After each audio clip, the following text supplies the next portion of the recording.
मोटी कमर, लटके पेट और फालतू चर्बी के लिए सिर्फ 1 गिलास पी लें। बिस्मिल्लाहिर्रहमानिर्रहीम। अस्सलाम वालेकुम दोस्तों, आज एक ऐसा मैं आपको ड्रिंक बताने जा रहा हूँ जिसको आप बनाकर एक मरतबा सेव कर सकते हो। आपको बार बार बनाना नहीं पड़ेगा।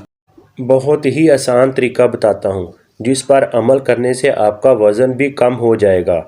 ना तो आपको कोई एक्सरसाइज करनी पड़ेगी और ना ही आपको कोई डाइट प्लान करना पड़ेगा। सिर्फ एक ड्रिंक के साथ अपना वज़न आप कम कर सकते हैं। वो कौन सा ड्रिंक का आपको बताने जा रहा हूँ वो आप नोट कर लें। आपने एक छोटा सा अदरक का पीस ले लेना है, उसके छोटे छोटे पीस कर लेने हैं। आपने 1.5 लीटर आपने पानी का ले लेना है और इसमें आपने 2-3 टहनियाँ पुदीने की ले लेनी है। उसके आपने पत्ते उतार के वो पानी में डाल देना है। इसको आपने कम से कम 15 से 20 मिनट हल्की आंच के ऊपर रख देना है। इसको आपने पकाना है। जब 15 से 20 मिनट हो जाएंगे तो फिर आपने इस पानी को नीचे उतार लेना है।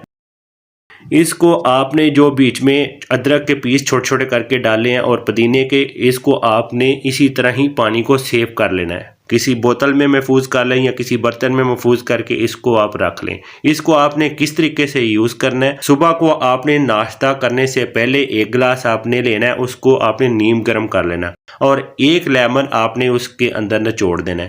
फिर आपने वो खाली पेट यूज़ करना है। फिर नाश्ता आधे घंटे बाद आप कर सकते हो। इसी तरीके से आपने रात के टाइम 1 गिलास ये जो ड्रिंक आपने बनाया है इसको नीम गर्म करना है और 1 लेमन निचोड़ के सोने से पहले आपने इसको पी लेना है। ये आप सुबह शाम करें। 1 हफ्ते के अंदर अंदर जो आपका बैली लटका हुआ है, आपके जिस्म के ऊपर इंतहा का मोटापा है, 1 हफ्ते के अंदर अंदर आप खुद ही महसूस करेंगे कि पहले से हम काफ़ी हद तक स्लिम हो गए। इसको आप मुसलसल करते रहें, अपनी मर्ज़ी के मुताबिक आप अपना मोटापा कम कर सकते हो, वो भी बिना एक्सरसाइज के और डाइट प्लान के। और ये बड़ी तेज़ी के साथ इस ड्रिंक के साथ अपना मोटापा कम करें। इस वीडियो को आगे ज़रूर शेयर करें। मेरे चैनल को भी सब्सक्राइब कर लें। मैं मिलूंगा एक और वीडियो के साथ। मुझे दें इजाज़त। अल्लाह हाफिज़।